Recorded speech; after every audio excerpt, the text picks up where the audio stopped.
You're listening to The Fly Guy Show. They do everything on the fly and in such a fly manner. Stay tuned for economic uplift. It's all about the money. Stay fly, stay fly, stay fly, stay fly, stay fly. After all that Bacardi. Stay fly, stay fly, stay fly, stay fly, stay fly, stay fly. I'm gonna do three things real quick, and I'm honoring the meetings. I'm gonna try to be bold, try to be brilliant, and I'm gonna be gone. I'm gonna stick to that. So before we get started, I want you to think about this because it's very important. All of us work with people all the time. I know we got a lot of my political friends in here, but you never want to be the smartest person in the room, and you never want to come across as being the smartest person in the room. And so, Brother Warren, you know this little story one time. It's about this plane, a pilot. There were three people on the plane with the pilot. There's a Boy Scout, there's a professor, and there's a priest. And so all of a sudden they were having plane trouble. The plane starts going down, and the pilot runs back where the three passengers were and said, "Look guys, I'm recently married, I got some young kids, there are only 3 Persians, it's 4 of us, I'm taking one and I'm out." He jumps. So then the professor says, "Hey look, I'm the smartest guy in the world. I got a lot of people to touch, a lot of people to save. I'm going to take this parachute and I'm gone." So the professor, smartest man in the world, takes it. He jumps. So the priest looks at the Boy Scout and he goes, "Son, I've lived a long life. I've healed a lot of people. I've taken care of a lot of folks. There's only one parachute left. So you're young, you got a lot of bright future ahead. You take the parachute." And the Boy Scout looked at the priest and said, "Father, you're the smartest man in the world. He took my backpack, so we don't get it."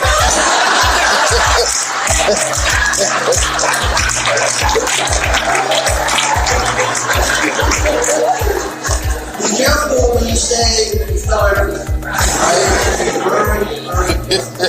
So look, real quick this evening, I'm gonna try to hit on 3 quick things. And I know you guys got a big election on Tuesday. Good luck to folks who are running. I know also Virginia Beach has a big decision about Arena Warren on Tuesday. So you're not going to remember half of what I talk about. You got a lot of opportunity. So I'm just going to talk on 3 words that I'm hopeful that you take something away from this. Take a nugget away. I want to challenge you a little bit. I'm going to push you a little bit, but take some heat to it. I'm going to talk about persistence. I'm going to talk about excellence, young folks in the room. And I'm going to talk about leadership, young folks and old folks in the room. Persistence, first word. Think about the definition of persistence. Dogged determination. Don't give up. Fight every day. NAACP, founded in 1909 by a mixed group of folks. They formed this to fight against lynching. Folks in the deep south, in hung from trees. They fought every day. A lot of these folks didn't have college degrees. They don't have the internet. They didn't have any opportunities that we have today. But they persist. They kept fighting. They kept going. They woke up every day saying, "I gotta get better." I may have no education, but little Johnny's gonna get an education. I may not know how to pronunciate words correctly, but Mary, she's gonna know how to do it. She's gonna do it better than me. We as a people, African Americans in this room, we've always had a history of fighting. Persistence, dogged determination.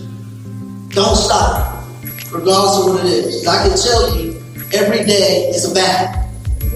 And you're gonna find somebody in your way that's gonna try to knock your head off. You're gonna find somebody in your way that doesn't want you to go forward. Young folks, don't stop. Don't give up. You keep fighting. 2003, I'm working here in Virginia Beach. I get a phone call. Never forget it, as long as I live. I'm in my office. It's my mother. I'm a single child. So yeah, what's going on? She goes, "Al, you're not gonna believe this." Went back to the doctor today, and they said they misdiagnosed what happened, and I do have cancer. Worst phone call anybody could ever receive. I'm only child. I told my mom, "We're gonna fight. Let's go. Let's go get it." And we fought. 5 years. She fought 5 years. I was there every treatment. I was her advocate. I fought for her, listened to her. I did her eulogy when she passed. You gotta fight. There's no excuses. Persistence is big, but what goes with persistence is your attitude. You gotta be positive every single day. Because everybody out there is not for you. The majority are for you. But somebody is gonna make it tough for you. The road's not straight. It's crooked. So young guys, young ladies, you gotta listen. You gotta take heed. Listen to your parents. Listen to your guardian. But keep fighting. So I'll tell you a quick story about attitude. 2 years ago, young boys go to see their uncle ride the pony. And the uncle said, well, you're not gonna ride the pony, you gotta work with it. And when you get the work done, then you're gonna ride the pony. So the one little brother, you know how we are. That uncle, I don't even know why I came to see him. He's whining. Want to go back to see mommy? I'm ready to go see my mother. I'm out. He's crying, whining. He goes to sits in the corner. The other little brother, he starts singing. He's happy. He gets the shovel because they had to go and scoop the manure. So he's like, man, I love this. This is great. His brother said, well, what is wrong with you? Attitude now. The brother said, all this manure, there's got to be a pony in there somewhere.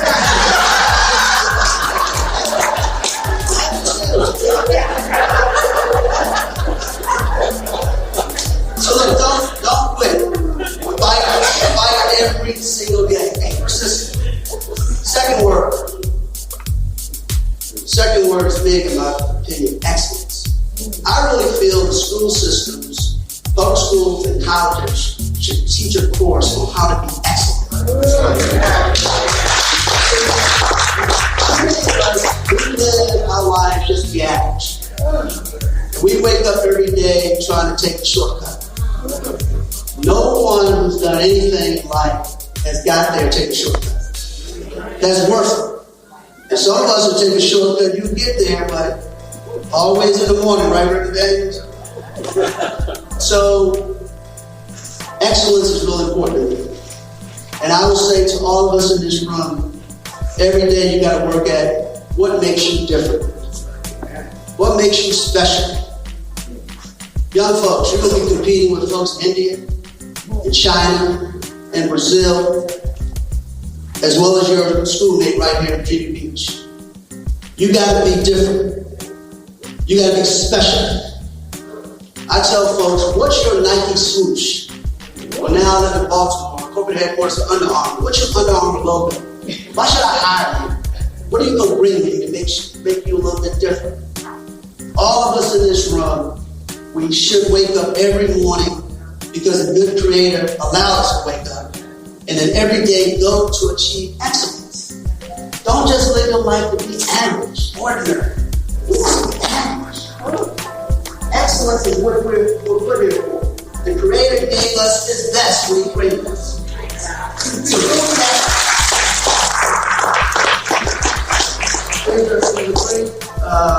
former basketball coach, coached at Winston-Salem State University, Big House Gaines. You probably know Coach Big House Gaines. Coached for 47 years at Winston-Salem State, over 800 wins. At one point, he was in the top 4 winningest coaches of all time. Probably his best player, Earl Monroe, right? Like Jesus. Those are those things, so young guys, no good, check out.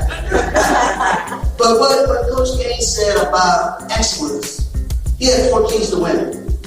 He said, plan purposefully, prepare prayerfully, proceed positively, and pursue persistently. That's that word persistence again.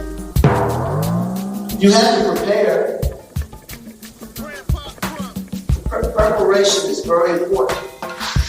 However, it's worthless without excellence. So you can be prepared, young folks, but then you got to perform. See, once you get that high school diploma or that college degree, then you got to go get it. You got to go do it. That paper is great, but then you got to perform. Folks who work like me every day, you can't just show up. Don't worry. You gotta know. You gotta perform. Performance, there's no exception for performance. Young folks, old folks, perform.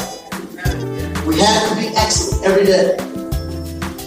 Last point I'll mention. And this one, to me, is the one we gotta really focus on. Leadership. And all due respect for all the folks running for office, Delegate Davis, I see you back there, great guy, thanks for being here tonight.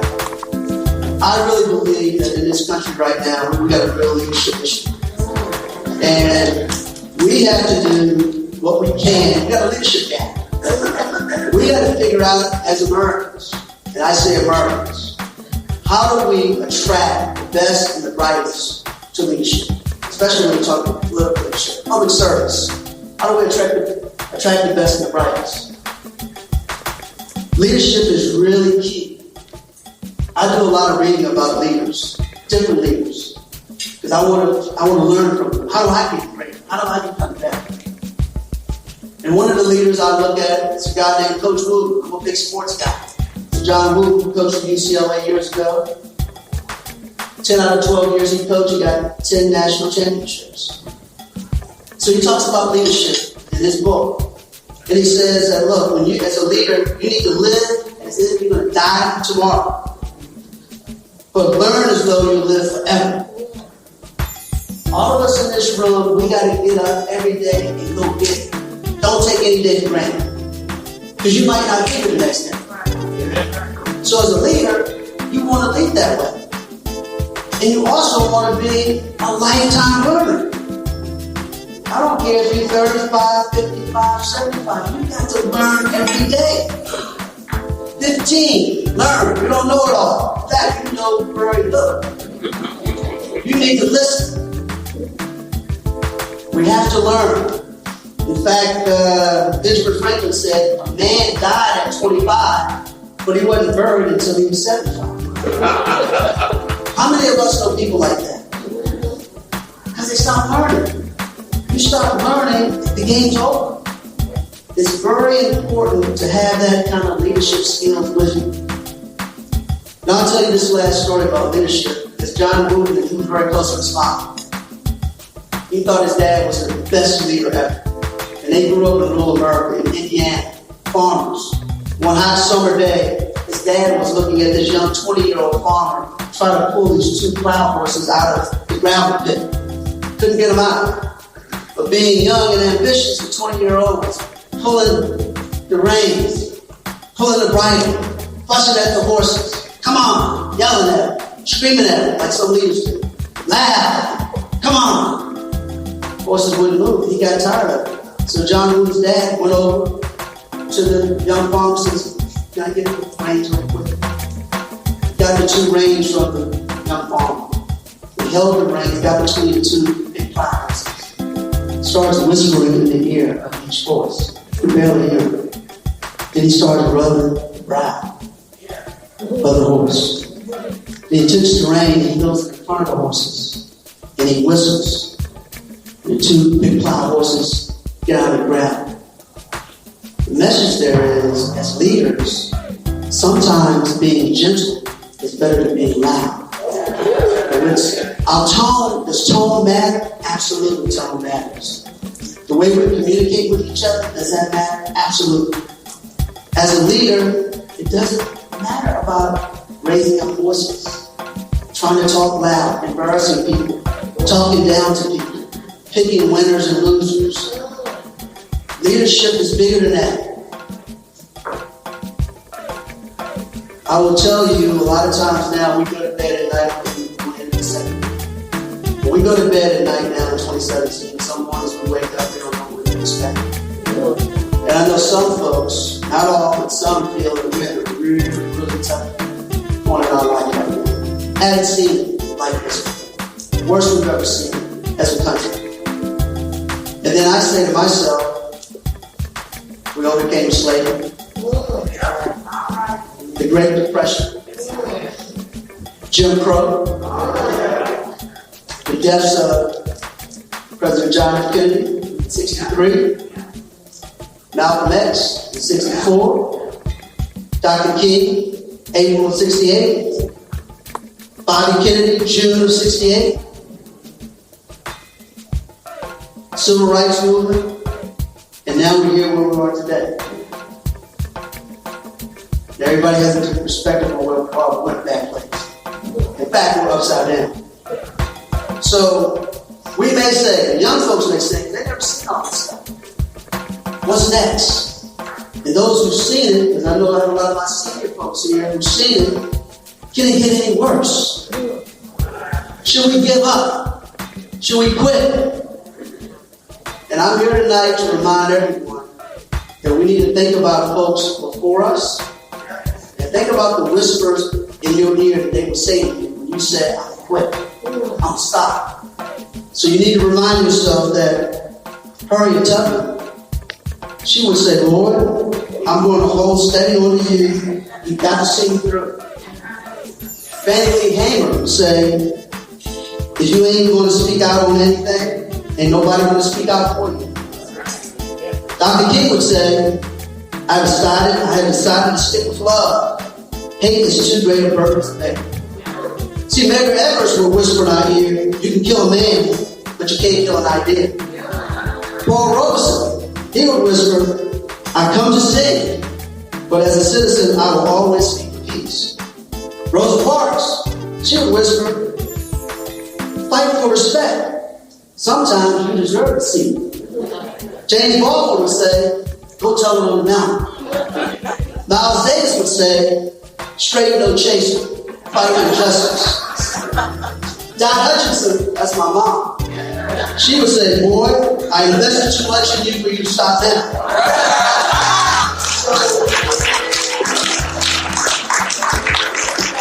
With being here progress, we got to move forward. Start now. The sun comes up in the morning. It's going to get better. But we got to think on positive thoughts for us to progress. So, in closing, I was trying to think, how do I close this out if we just leave a strong message about where we are as a country? But really where we are as people, because we have more in common with each other than we have in difference. And I would say to you, go buy this book. I just ordered it. I'm waiting for it to come. Bobby Kennedy, Courageous Spirit, by Chris Matthews. Talks about Bobby Kennedy. He may be the last politician that was able to bring working class white folks, working class black folks together. Bobby Kennedy, the night Dr. King was assassinated, April 4, 1968. Bobby was in Indianapolis campaigning to become the next president of the United States. In the ghetto in Indianapolis. He said, "I need to go tell these folks what just happened."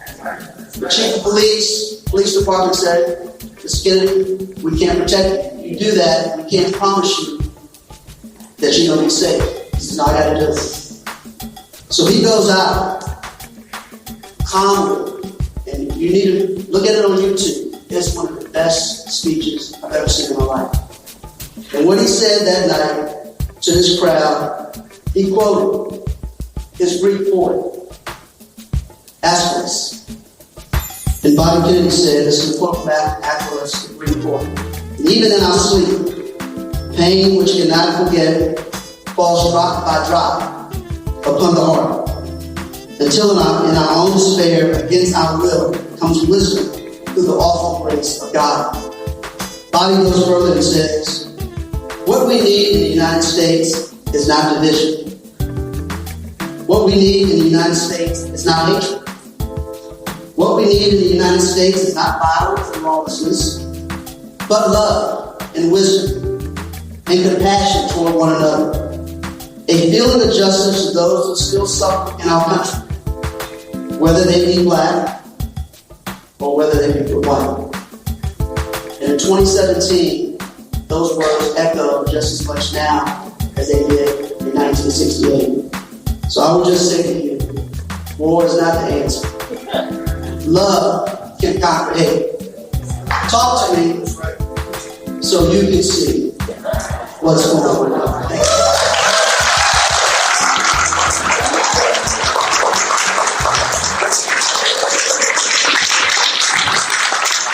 Stay fly, stay fly, stay fly, stay fly. Award-winning producer Raheem Shabazz continues the Elementary Genocide documentary series with The School to Prison Pipeline. That film exposes the social engineering done to African-American children in the school system. And his other film, Elementary Genocide 2, The Board of Education versus the Board of Incarceration, takes an even deeper look at the history of the American school system and how it was made to justify subjugating Black Americans. These films are on track to be the most discussed films in Black America. These films feature people like Dr. Boyce Watkins, Dr. Francis Cress Welsing, and many, many more. The documentary is available right now at elementarygenocide.com. That's elementarygenocide.com. Okay, it's in the bag. That's right. The Fly Guys is a Positive Vibes Incorporated production. Thank you for listening. Peace and prosperity.